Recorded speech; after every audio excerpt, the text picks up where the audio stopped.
반갑습니다. 우리는 지난 주일 부활주일로 영광 올려드렸습니다. 그렇게 부활주일을 보낸 한 주간도 승리하고 하나님 은혜 아래 살았다가 이제 또 주일을 맞이하여 하나님 은혜로 나오는 귀한 시간 된 줄 믿습니다. 아멘. 우리가 누리는 이 부활의 기쁨은 우리의 삶 가운데에 지속돼야 된다라는 것을 말씀드려요. 부활절 그 날만 기념하는 것이 아니라 우리가 부활절 감사로 영광 올려드리는 마음으로 부활 신앙이 돼야 된다는 거예요. 그래서 우리가 부활절 예배에도 부활 신앙으로라는 제목으로 영광 올려드렸고요. 오늘도 똑같은 부활 신앙으로 두 번째 시간을 갖는 은혜의 시간이 되기를 주님의 이름으로 부탁을 드리며 축복합니다. 아멘. 그렇게 우리의 삶 가운데 지속적으로 경험되어야 하며 늘 이 기쁨의 충만함 가운데 살아가야 된다는 사실입니다. 아멘. 이는 부활 사건이 단순히 과거에 일어난 역사적 사건으로만 생각되는 것이 아니라 오늘날을 살아가는 우리에게 일어나는 현재적 사건이라는 사실을 나타내며 부활 신앙이 돼야 된다는 것이죠. 예수님이 부활하신 그 사건이 지금 우리 개개인의 구체적인 삶 가운데 영향을 주는 사건이 되어야 하는 것이라는 겁니다. 그렇다면 얼마나 부활의 기쁨을 누리며 살아가고 있느냐? 나는 정말 부활 신앙으로 예수님이 부활하셨다는 것을 믿고 있느냐라는 것이 중요한 것이지요. 예수님의 제자들이 예수님의 부활을 경험하지 못하였을 때 지금 오늘 말씀에서 절망과 좌절 속에서 두려움에 빠져 있는 모습을 볼 수 있어요. 19절에 보니까 이날 곧 안식 후 첫날 저녁 때에 제자들이 유대인들을 두려워하여 모인 곳의 문들을 닫았더니 예수께서 오사 가운데 서서 이르시되 너희에게 평강이 있을지어다. 아멘. 제자들이 유대인들을 두려워하여 모인 곳의 문을 닫았다고 했어요. 그 닫은 상태에 문을 열고 들어온 것이 아니라 가운데 서 계시는 예수님을 발견하게 되는 거예요. 그건 무엇을 말하는 거예요? 예수님이 부활하셨다는 증거를 말하는 거예요. 두려움으로 인하여 문을 굳게 닫은 모습, 그 제자들의 영적인 상태가 어떠한지를 확실히 보여주는 그 표현하는 말씀이라는 거죠. 이러한 제자들의 모습이 사실상 나의 모습, 우리의 모습은 아닌지 우리가 생각해 봐야 된다 하는 말씀입니다. 과연 우리는 얼마나 부활을 경험했으며 부활의 기쁨을 누리고 있는지라고 말입니다. 만약 우리가 그 기쁨을 누리지 못한 채 이 제자들의 모습처럼 문을 굳게 닫은 영적인 상태라고 한다면 우리도 역시 부활 신앙이 되지 못하였고 부활을 믿는 자녀들이 되지 않았다는 사실이죠. 그래서 오늘 말씀에서 부활을 모르는 제자들에게 다가온 예수님의 모습을 통해 진정한 부활의 삶이란 어떤 것인지, 어떻게 해야 부활 신앙이 되는 것인지, 그래서 부활의 능력을 경험하며 살아갈 수 있는지 우리는 오늘 말씀을 통해 또 예수님의 행동을 통해 보여준다는 사실을 기억해야 될 줄 믿습니다. 아멘. 보여주신 첫 번째가 뭐예요? 문을 굳게 닫았다고 했어요. 그런데 예수님은 부활하신 몸이시기 때문에 가운데 우뚝 서 계셨다는 거죠. 그것이 상징적인 부활입니다. 진정한 부활 신앙으로 살지 못하는 우리에게 어떠한 삶이 부활 신앙으로 살아가는 삶인지를 보여주시는 오늘이 믿음으로 승리하며 깨닫는 은혜가 있어야 될 줄 믿습니다. 예수님께서 문을 다 닫아 쳐서 문을 열어줘야 들어올 상태인데 우뚝 서서 평안할지어다, 평강할지어다 라고 너희에게 평강이 있을지어다. 그러니까 정말 문을 닫았는데 예수님께서 오셨어요. 가운데 서셨어요. 그리고 말씀하셨어요. 평강이 있을지어다. 먼저 부활신앙으로 사는 삶은 평강이 있어야 된다는 거죠. 평안이 있어야 된다는 거죠. 우리가 부활신앙으로 산다는 것은 평안의 삶을 누리고 있느냐라는 것입니다. 어떠한 역경과 어떠한 어려움 속에서도 하나님께서 내게 평안을 주신다는 사실을 기억해야 된다는 거죠. 여기서 말하는 평안은 세상에서 말하는 평안과는 다른 거예요. 요한복음 14장 27절에서도 예수님께서 말씀하셨잖아요. 평안을 너희에게 끼치노니 곧 나의 평안을 너희에게 주노라. 내가 너희에게 주는 것은 세상이 주는 것과 같지 아니하리라. 너희는 마음에 근심하지도 말고 두려워하지도 말라. 아멘. 우리 교회 이름이 뭐예요? 명패가? 평안교회예요. 하나님께서 개척교회에 부응하기란 어려워요. 그런데 하나님께서 주의 종인 백미란 목사에게 평안을 주셨기에 어려운 환경 속에서도 열악한 목회에서도 하나님 은혜로 평안을 누리며 하나님께 예배하는, 그래서 우리 성전 이 좌석이 이 빨간 의자가 40석이에요. 하나님께서 40석을 채우신다는 은혜 아래 제가 기쁨으로 하나님께 예배드리며 평안을 누리고 있다는 사실을 믿으십니까? 그런 믿음으로 목회하고 있다는 사실이죠. 우리가 누리게 되는 부활신앙의 삶으로서의 평안은 그래서 무엇을 말하는 것인지 우리는 오늘 우리 하나님의 은혜 아래 예수님의 음성을 듣는 귀한 은혜가 있어야 될 줄 믿습니다. 사도 바울은요, 예수 그리스도의 십자가 은혜로 말미암아 의롭다 하심을 얻게 되어 하나님과의 관계가 회복됨으로 누리게 되는 그 평안을 말했어요. 로마서 5장 1절에서 그러므로 우리가 믿음으로 의롭다 하심을 받았으니 우리 주 예수 그리스도로 말미암아 하나님과 화평을 누리자. 아멘. 지금 제자들이 예수님 십자가 죽음을 봤을 때 죄책감으로 가득하고 있었다는 거죠. 그저 죄에 몰입돼서 그냥 죄책감만 가지고 있었어요. 그 죄책감으로 온갖 부정적인 마음들이 그 내면 안에 강력하게 자리 잡게 되었다는 사실이죠. 그런데 그들이 예수님의 부활을 체험을 하게 됐을 때는 그 안에 있던 모든 부정적인 요소들이 물러가는 경험을 하게 되는 것을 볼 수 있습니다. 결국 예수님이 말씀하셨던 진정한 평안이 그 제자들에게 찾아오게 된 것이라는 것이죠. 이렇게 진정한 평안은 그런 어떤 영적 죄책으로부터 완전히 벗어남을 통해서 누리게 되는 평안이라는 사실이에요. 예수 그리스도의 십자가 구원 사건을 통해서 누리게 되는 그 평안, 바로 그것을 말한다는 것입니다. 이러한 주님 주시는 평안을 누리기 위해서는 약점을 들추어내고 그것을 인정하는 마음을 가져야 된다는 거죠.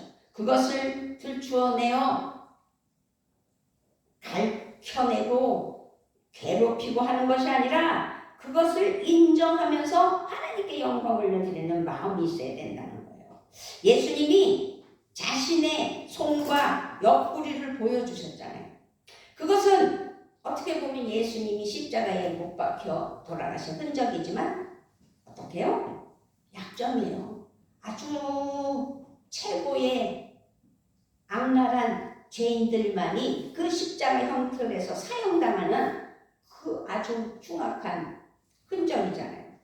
그것은 예수님이 자기를 드러내면서 그들을 용서하신다는 마음을 보여주기 위해서 손과 옆구리를 보여주신 거예요. 예수님은 그 상처를 통해 제자들을 지적하였다기보다는 자신의 부활의 증거, 그래서 다시 하나님 앞에 이렇게 우뚝 섰다는 것을 보여주는 것입니다. 바로 이 일로 인하여 그들은 그 죄책에서 벗어날 수 있게 되었고, 예수님은 부활하셨구나라는 것을 확증했죠. 우리의 약점, 연약함, 부족함, 그것을 인정하고 직면하고 들추어내어 하나님 앞에 가져가는 그 태도가 있어야 된다는 거죠. 그랬을 때 그것이 우리 가운데 필요한 것이고, 그것으로 말미암아 평안을 누릴 수 있는 은혜가 있다는 사실입니다. 평안을 누리는 우리 모두가 되셔야 되기를 주님의 이름으로 부탁을 드리며 축복합니다. 아멘. 주님이 우리를 구원하셨어요. 주님이 우리의 죄를 사해 주셨어요. 그러나 우리는 그러니까 우리는 평안할 수밖에 없다라고 말씀드리는 겁니다. 우리의 상황이 어찌 되었든 간에, 우리의 환경이 어떻든 간에 가장 먼저 변하지 않는 십자가의 은혜가 우리 가운데 있음을 기억해야 된다는 거죠. 십자가에서 돌아가신 예수님의 그 고난으로 인하여서 십자가에 못 박혀 돌아가심으로 말미암아 나의 죄가 사해졌다는 거, 우리는 너무도 잘 아는 말씀이잖아요. 그러므로 나를 위하여 십자가에 돌아가신 예수님을 찬양하며 하나님 은혜 아래 나아가는 믿음이 돼야 된다는 거죠. 그러면서 예수님께서는 뭐라고 그러셨어요? 20절에 20절은 그거를 당신의 이제 그 옆구리, 손과 옆구리를 보여주셨고, 이제 다시 21절에서 예수께서 또 이르시되 너희에게 평강이 있을지어다. 아버지께서 나를 보내신 것 같이 나도 너희를 보내노라. 나도 너희를 보내노라 라고 말씀하셨어요. 부활을 사는 삶은 사명을 따르는 삶이라는 거죠. 예수님께서 하나님이 보내주셔서 우리를 위하여 죽으시고 다시 부활하셔서 하늘에 오르시는 그 사명을 감당하신 것처럼, 이제 예수님은 우리에게 나도 너희를 보내노라 라고 말씀하시는 거예요. 예수님이 제자들에게 다음과 같은 말씀을 하셨다는 것은 아버지께서 나를 보내신 것 같이 나도 너희를 보내노라. 예수님은 제자들에게 사명을 더 강화하는 모습을 보였다는 사실입니다. 왜 이런 모습을 보였냐? 그것은 바로 예수님이 부활하신 후 제자들에게 찾아오신 목적이 그들의 사명을 기억하게 하기 위함이다라는 말씀입니다. 그러면 제자들에게 국한된 것인가요? 우리도 예수 믿고 구원받았으니 우리를 보내시는 예수님께 감사하며 복음의 삶을 살게 된다, 그 말씀이에요. 예수님이 십자가에서 죽으신 후에 그들은 더 이상 예수님이 자신들에게 주신 그 사명을 기억하고 실천해야 한다는 것에 대해 전혀 그들은 생각하지 못하였지만 예수님께서 말씀하시는 거죠. 가르쳐 주시는 거죠. 그러므로 우리도 부활신앙으로 사는 삶을 살지 못하는 이유가 있다면 지금 말씀에서 깨달아야 된다는 사실입니다. 주님이 우리에게 주신 사명을 붙잡고 살아야 된다는 것. 우리는 세상을 붙잡고 살아가는 것이 아니라 하나님 나라 영광을 위하여 이 세상에서 살아가야 된다는 거죠. 그래서 마태복음 6장 31절, 32절, 33절 말씀을 보면 우리에게 힘을 주시잖아요. 무엇을 먹을까? 무엇을 마실까? 무엇을 입을까? 하지 말라고. 다 이방인들이 하는 것이니까 너희들은 그렇게 하지 말라는 거죠. 그렇게 이방인들, 세상 사람들이 걱정하는 그 걱정, 그 염려하지는 말아라. 그러한 것은 세상 사람들이 하는 일이라고 말씀하셔요. 그러면 굶어요? 라고 말씀드릴 수가 있잖아요. 뭐 먹고 살아요? 믿는 자들의 구함이 하나님 앞에는 우선이 있다는 거죠. 우선. 그런즉 너희는 먼저 그의 나라와 그의 의를 구하라. 그리하면 이 모든 것을 너희에게 더하시리라 라고 마태복음 6장 33절에서 말씀하시는 거예요. 그래서 보셔요. 우리 교회 교회가 있네 하고 새로운 마음으로 우리 교회 문 열고 들어오셨잖아요. 들어오셨을 때 어떤 마음이 들어요? 웬 썰렁?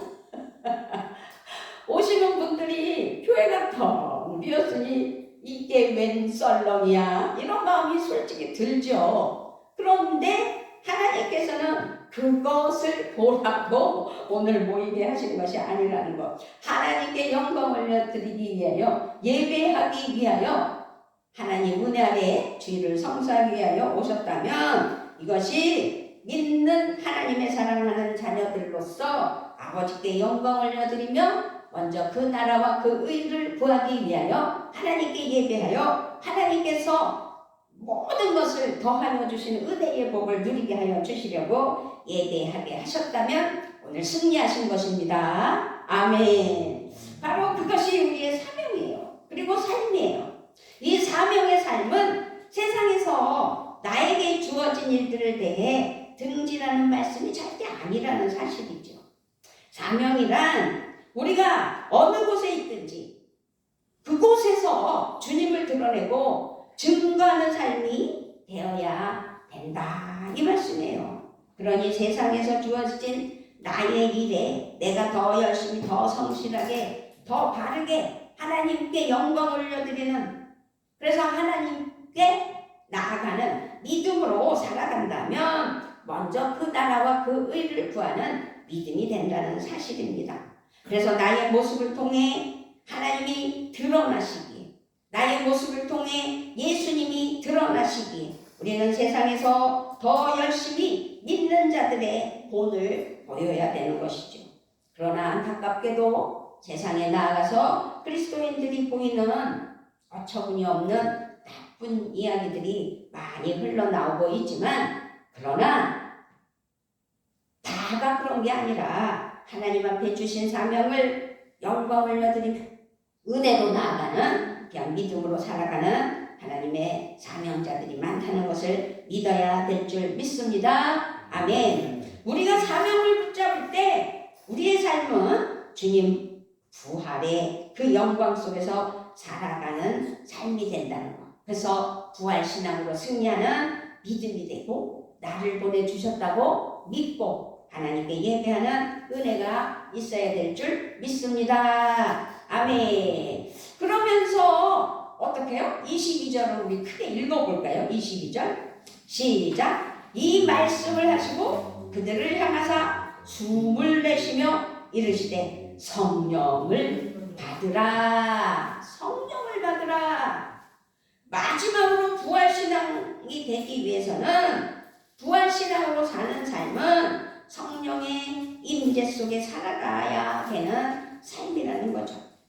예수님께서 하늘에 오르시고 성령을 보내주시는 모습을 숨을 내쉼으로 표현하셨다라고 말씀드립니다. 왜? 예수님이 이 상황에서 성령 충만의 시간이 되도록 하나님께서는 예수님을 통해 미리 지금 예수님께서 말씀하게 하신 것이죠. 그러므로 우리가 예수님 앞에 모든 일들의 전제 조건이 이 일들은 성령을 통해 일어나는 일이다라는 것을 믿어야 돼요. 하나님의 일은 성령의 도우심으로 우리가 이 땅에서 그 도우심을 받고 살아가는 것이기 때문입니다. 그러므로 내가 성령 충만하여 하나님 앞에 죄를 깨닫게 하고 하나님께 회개하고 그래서 그 문제가 해결되고 참 평안의 길로 들어서는 것이 성령의 은혜의 역사의 삶이라는 사실이죠. 그래서 성령 받고 하나님 은혜 아래 주신 믿음의 삶이 되셔야 될 줄 믿습니다. 아멘. 우리가요 사명을 가지고 복음을 전하는 일, 그 일 역시 성령의 임재를 통해 일어나는 것이지요. 그래서 조금 전에 예배드리기 전에 제가 생각하기를 주보가 많이 이제 모아졌거든요. 우리 오늘 주보 받으셨죠? 그래서 하나님 앞에 심는 것에 의해서 하나님께서 열매도 주실 것이다. 지금 봄철에 씨앗을 많이 심을 때 나는 이 주보를 심어야 되겠다라는 생각으로 이 빌라 일대 아파트에 그 우편함에 우리 주보를 한 장 한 장 심어야지, 시간을 내야지 라고 마음을 먹었어요. 그러면서 하나님 앞에 그렇게 할 수 있도록, 행동할 수 있도록 제게 힘을 주시옵소서, 성령의 기름 부어 주시옵소서 라고 하나님께 기도하면서 단상에 올라왔거든요. 그랬더니 하나님께서는 그것을 보시고 우리 교회도 조금이나마 많은 이들을 통해서 교회가 알려지고 성도가 채워지는 은혜도 있을 것이라는 믿음으로 아버지께 예배 드리는 삶을 살아가고 있습니다. 예수님이 마지막으로 제자들에게 이야기한 것이 성령을 받으라라고 지금 오늘 말씀에서 말씀했잖아요. 만약 성령의 임재 안에 거하지 못한다면 불상사가 일어나는 거예요. 너희는 성령을 따라 행하라.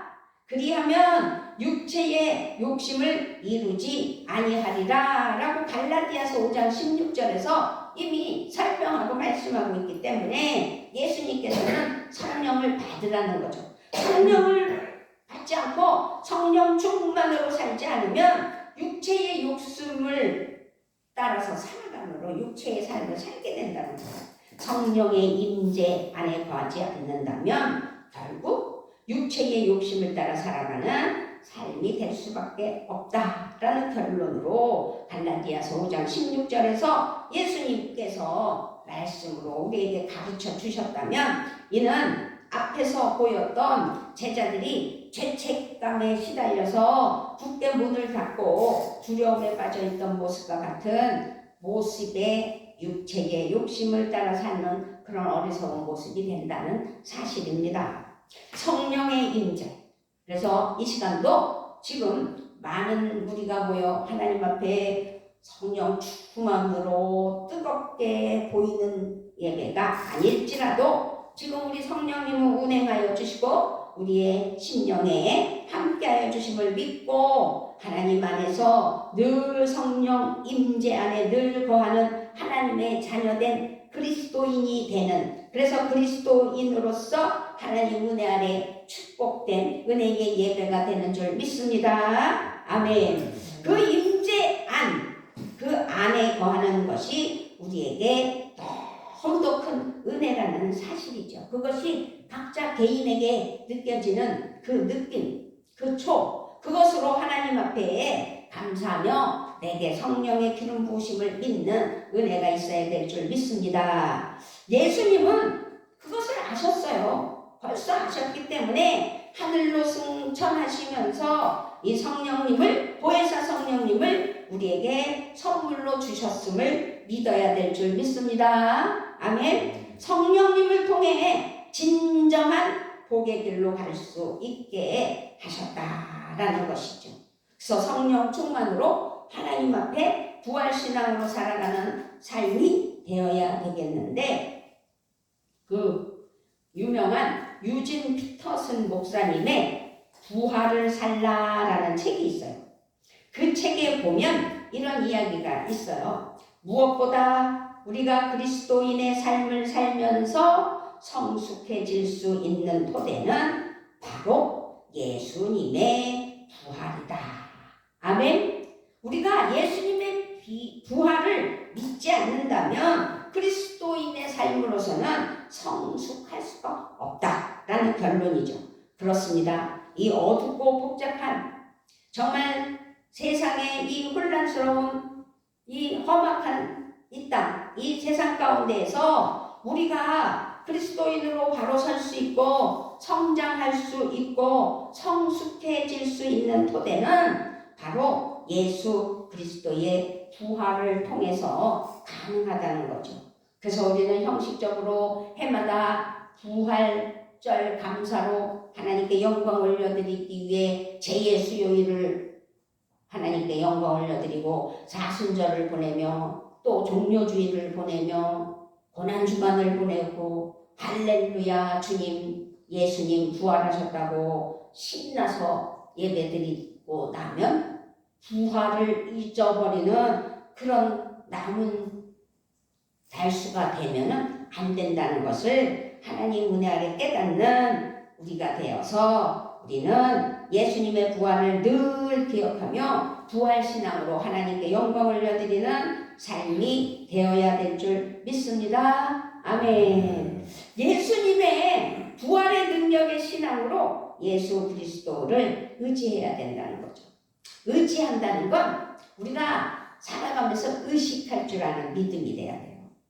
우리가 말 한마디를 하더라도 예수님, 그러니까 성부, 성자, 성령 하나님께서는 우리의 일거수일투족을 다 아시기 때문에 우리가 하나님 앞에 하나님을 의식해야 된다는 사실을 꼭 기억하셔야 됩니다.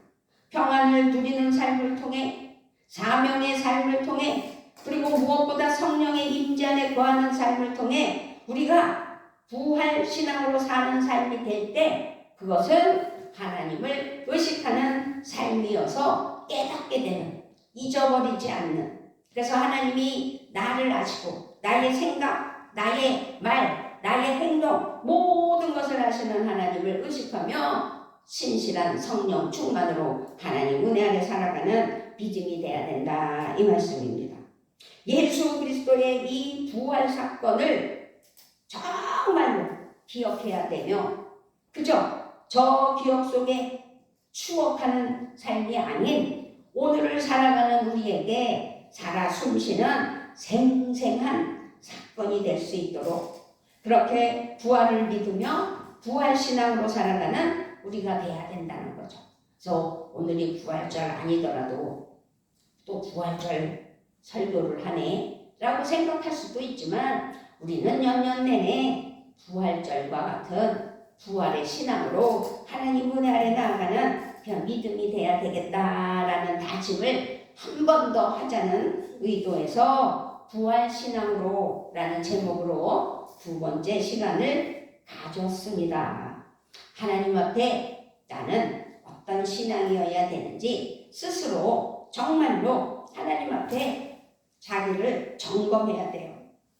그러면서 예수님은 평안하라고 말씀하셨고 또 내가 너희를 보낸다고 말씀하셨고 성령 받으라고 말씀하셨어요.